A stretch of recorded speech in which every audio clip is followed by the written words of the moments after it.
Hey pals, I'm here today to talk about some amazing reading recommendations for autumn. Autumn is my favourite time of year to read, as I know it is for many readers, and I love reading autumnal books all year round because they just thematically match a lot of my reading tastes, like gothic, books that have a sense of building tension or foreboding, witchy books, historical books. I think historical books suit autumn and winter reading much more than they suit spring and summer reading, and yeah, I love all those things. So I have a stack of books to talk about. Most of these I don't have physically. Well, I do have them, but they are in boxes packed away because I need to get new bookshelves. So I'll be putting pictures up, which is a shame because I have some really beautiful editions of lots of these, but oh well. So the first three I'm going to talk about are very popular books, and I feel like I just want to quickly mention them because if you haven't read them, then you 100% should read them, and you should read them when it is autumn in your country, because obviously most of my viewers are based in the Northern Hemisphere and we are currently in the autumn. But if you are a viewer from the Southern Hemisphere, then you can read these books out of season, or you can of course save this video until your autumn rolls back around. So the first three I'm going to mention are Rebecca by Daphne du Maurier. If you haven't read it, what are you doing? It is an absolutely fantastic novel. It was published in the 1930s, it's set around that time. It's about a young woman who marries an older, wealthier man and goes back to his country estate, which is Mandalay. And when she's there, she finds out that his deceased wife, Rebecca, has this sort of presence in the house, and there's this mystery surrounding her. It's a super gothic novel. I absolutely love it.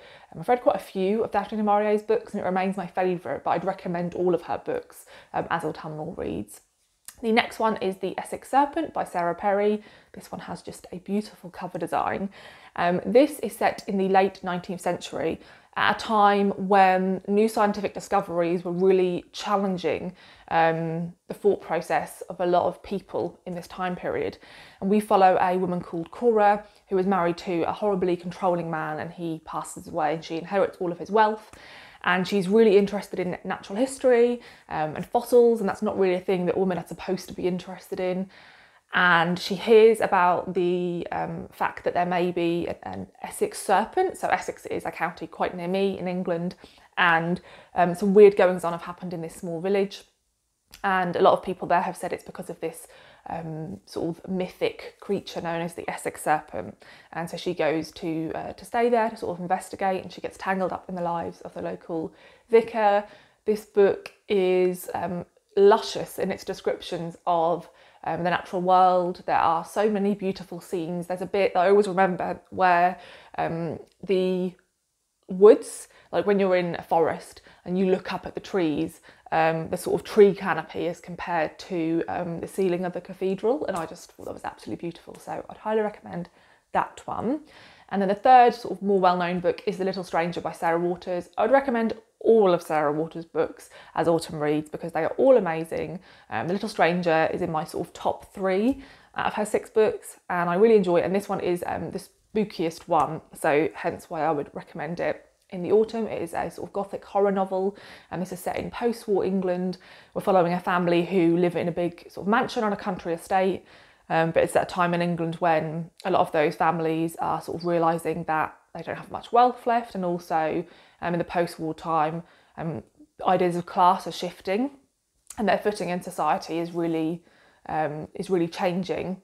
And a doctor is called to the house to sort of care for one of the people there, and then just weird, unexplainable things that feel ghostly start to happen, and we are hearing it from the doctor's perspective, who sort of gets more and more involved in this family's life in a slightly obsessive way. And this book has one of the best closing paragraphs, so yeah, I would highly recommend. If you enjoyed any of those individually, then definitely pick up the others because I think you would enjoy them. And a fourth book that I think sort of fits within that group is The Bass Rock by Evie Wilde.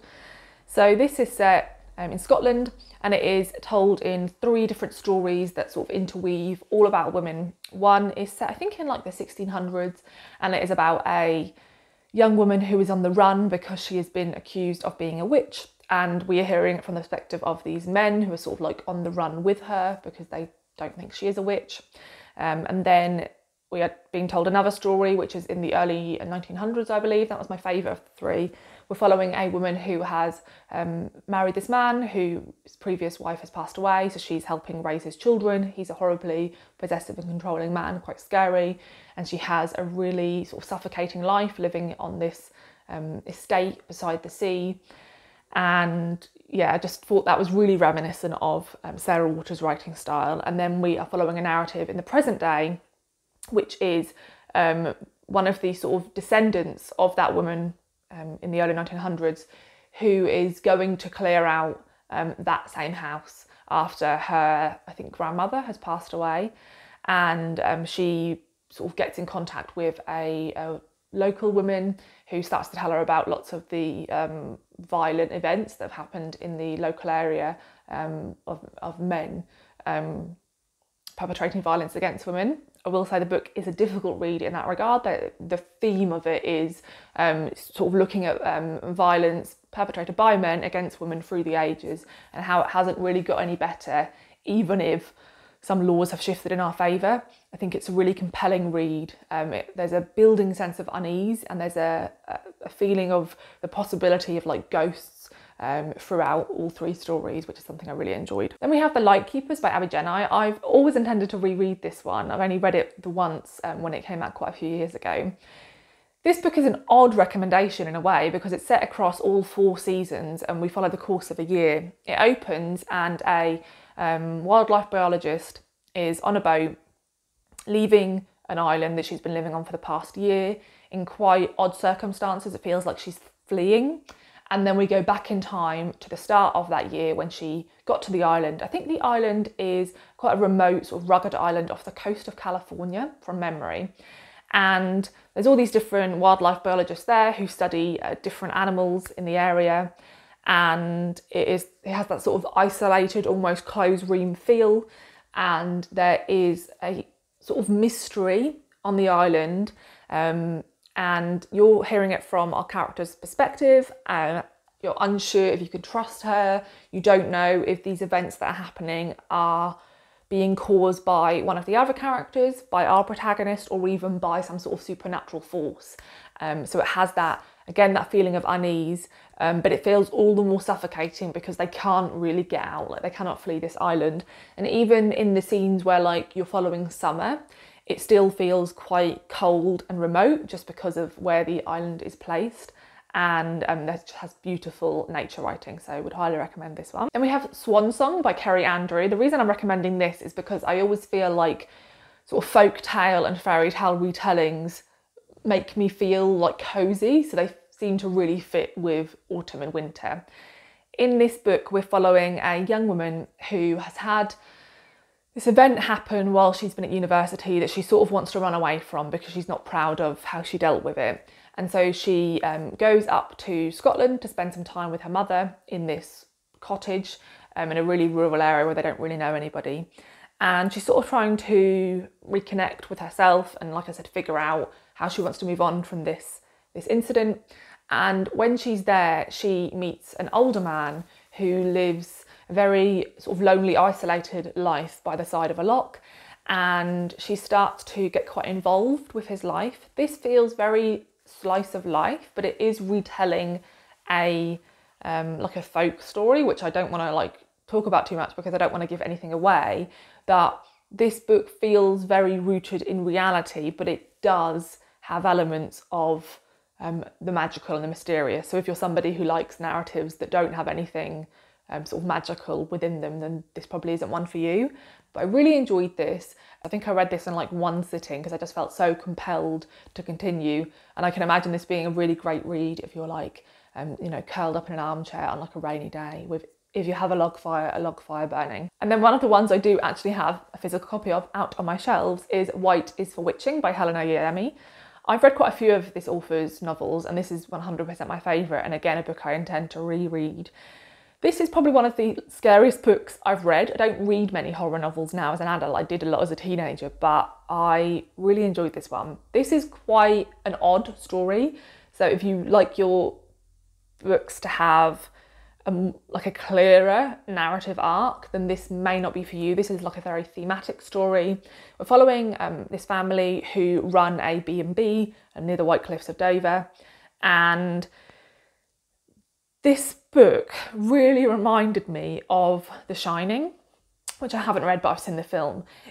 The house itself is a character, and it's a very cruel character, and it sort of has the ability to trick the inhabitants. And we are following these two children who are sort of teenagers, I guess, whose mother has disappeared and they've been left with their father. And this book has really interesting commentary on like racism connected to the house being this sort of evil entity, which I think was really well done.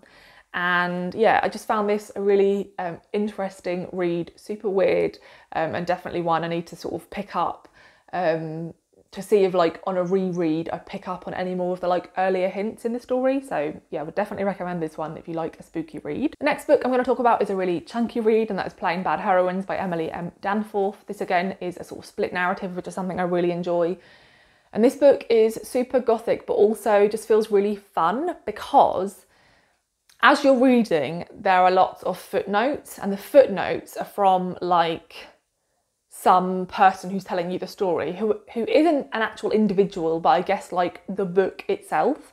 And those footnotes are really witty and funny and sometimes quite sarcastic. And when I describe that, I think it sounds like something I wouldn't enjoy, but I really did enjoy it. I thought it really worked with the story.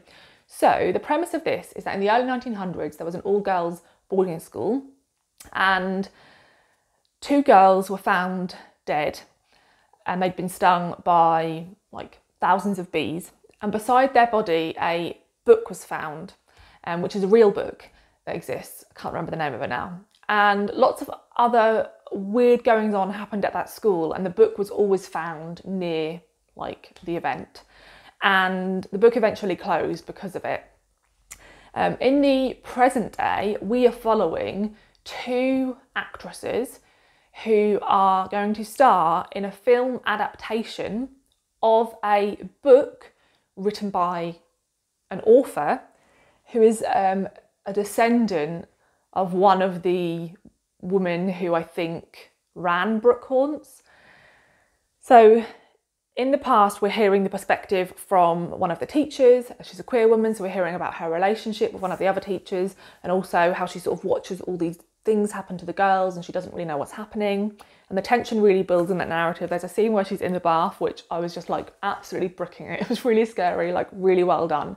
This book is super gothic and does have lots of quite tense scenes. And then in the present day, these two actresses and the author, who is like invited to be on set so she can like, you know, comment on the way they're adapting her book, are really interesting.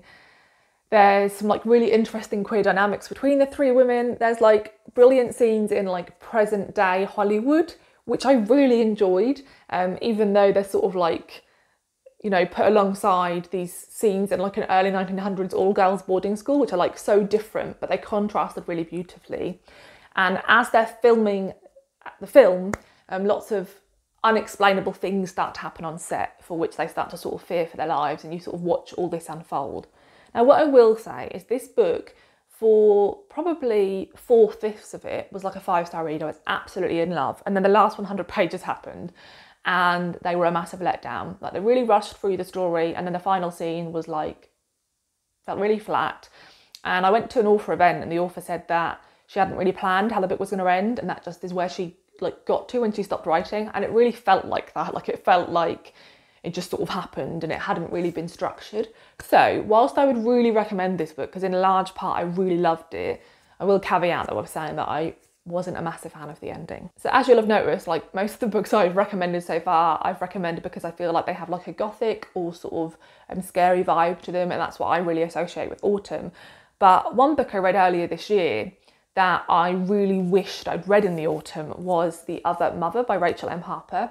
So this is a family drama. There is nothing sort of horror or gothic about this book, but it opens in the autumn and it sort of ends around Christmas time, so I think it really suits being read this time of year. Again, we're following a few different narratives. We're following a young man who has started attending university, and he has gone to the same university that he thinks his father went to, where his mother and father met. His father passed away when he was very young, and he doesn't know much about him. So he's going to that university to try and find out more about him, and he finds out in the first chapter that his grandfather is still alive and works at that university. So he goes to meet him to be like, hey, what can you tell me about my father? And his grandfather says, I don't know why you're asking about my son. You should be asking about my daughter, because she's your other mother. And he finds out that actually his mother is queer and has been hiding that from him her whole life, and had a relationship with a queer woman, and his biological father sort of just donated his sperm basically so that his sister and her partner could have this baby. And the narrative is then split, so we get the young man's perspective as this is revealed to him, and we also get perspectives from each of the mothers, and we get perspectives from a couple of other characters later in the novel, and they sort of build the story from the moment of the two women meeting all the way up into the present day in non-chronological order. I really enjoyed this book. There's lots of discussions of what it means to be a parent, of the different type of families that can be formed, and if they have to adhere to what we view as like your typical nuclear family. There's also lots of discussions about if you have some sort of like innate ability. So quite a few people in this novel are phenomenal musicians, and at points that takes over their life and makes them really unhappy. But there's a discussion of if you should let something like that consume you, because if it makes you great, then surely you should like seek out that greatness. And I really enjoyed all those discussions. So would definitely recommend reading it around this time of year, because there was just lots of brilliant descriptions of like leaves falling on this college campus. And also I really enjoyed like the more Christmassy scenes. So yeah, recommend that one. And I really enjoy reading fantasy like all year round, but I prefer reading fantasy in the autumn and the winter. And quite a few of the fantasy books I've really enjoyed, I think have a sort of cosy vibe that really suits this time of year. So the first one I'm going to talk about, I'm talking about it in this video more because it's not like a super cosy fantasy, but it is like back to school sort of setting, so that really makes me think of autumn, and that is Legendborn by Tracy Deonn. This is the first book in a YA fantasy series, and the second book is coming out very soon, so I intend to reread this one and then read the second one. I really enjoyed this. I read this in one sitting. I'm not a big fan of YA fantasy, and this does have a lot of the YA fantasy tropes, but for some reason it just worked for me. We're following this young woman who is going to college at quite a young age because she's like very academic, and her mother passed away a few years ago and she's not really got over that, but she's going to college at a place where her mother went, but her mother never wanted her to go there and she doesn't really know why. When she gets there, she finds out about this secret society that are the descendants of the Knights of the Round Table, and they have been battling sort of like monsters and demons for centuries to stop them taking over our world as we know it. And she gets sort of tangled up in this history. She also finds out about some sort of innate magical ability that she may have linked to her mother.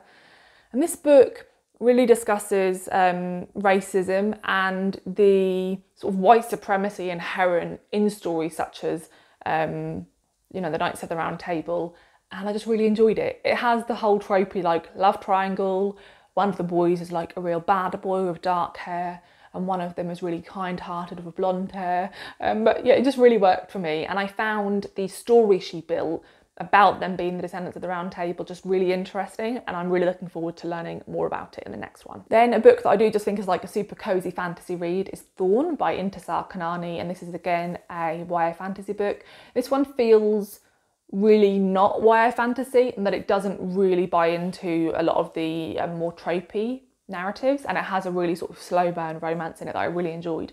This is a retelling of The Goose Girl. Now, I did not know the story of The Goose Girl, and this is, to be honest, a pretty faithful retelling, except for it sort of goes past that story and has a more fantastical element to it towards the end.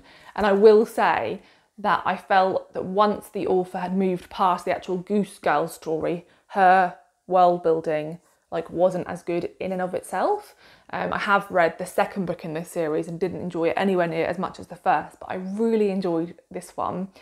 We follow this young princess who is being sent to another kingdom to marry their prince, and on the way there her maidservant finds a way to sort of swap bodies with her in order to take on her role as princess, and she is made to be the goose girl at the castle.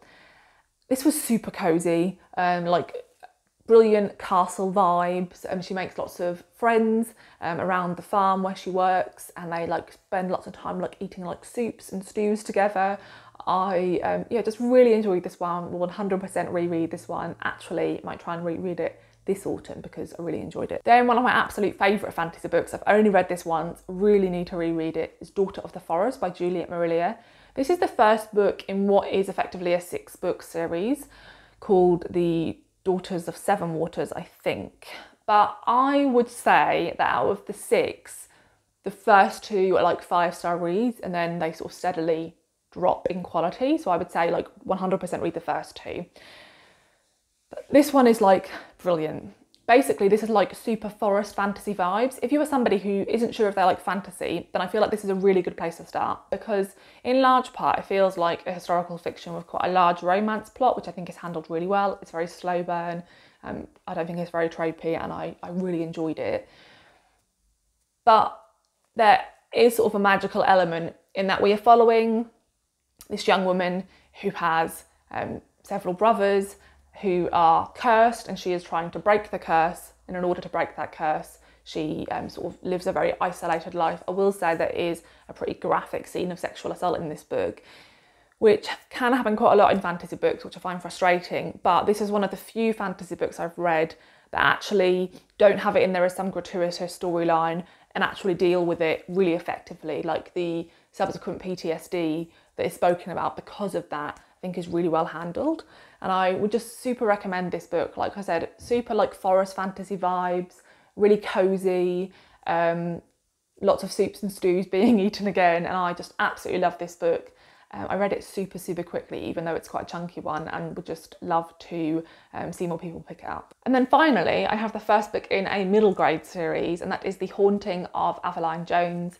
This is a delightful book and 100% one that you should pick up in the autumn. There is actually, I think the 3rd book's just come out, and they're each set in different seasons. So the second one was actually set in the summer. I think this 3rd one might be set in the winter, so I'm hoping my library gets a copy soon because I really want to read this one. The Haunting of Avalon Jones takes place, like I said, in the autumn, and each of the books takes place in like one of the like half terms from school. So you follow Avalon, and sometimes she goes with her mother, sometimes her mother sends her on a holiday alone. I think in this one, she goes on a holiday to the seaside town where her aunt lives, and she's obsessed with like horror stories, and she meets a boy in a local bookshop who is as well. She starts to read lots of the like local horror stories, and she starts to notice weird things around this town. Spooky things. Like one thing, for example, is that everybody puts like this scarecrow in their garden with like a pumpkin head, and they all look like super creepy, and they're all like watching out of the front of this house. And she's trying to like trace this tradition back and figure out why people do it. There are some very spooky scenes. Like if I had read this as a child, I would have 100% been very terrified, but I would have definitely enjoyed it. And I just loved it. And the house where her aunt lives feels super sort of cosy and autumnal. The author is really good at cosy scenes. I also think that this is a middle grade that does sort of transcend that age group really well. Like I really enjoyed this as an adult reader. There are scenes where they drink hot chocolate and just lovely cosy stuff like that. Lots of discussions of a love of books and stories, and yeah, just would love to see more people talk about this one. So those are all the books on my autumn reading recommendations list. Do let me know if you've read any of these. I would love to know your thoughts. And also please, please, please let me know if you have any other recommendations. Like I said, I think historical fiction really works well for autumn, and I am intending to do a separate video quite soon talking about some historical fiction reading recommendations. So if I haven't mentioned some here that you're thinking they definitely work, I may have read them and be planning to talk about them in that other video, but do of course feel free to let me know any recommendations down below. Thanks for watching, and I'll see you in the next video. Bye.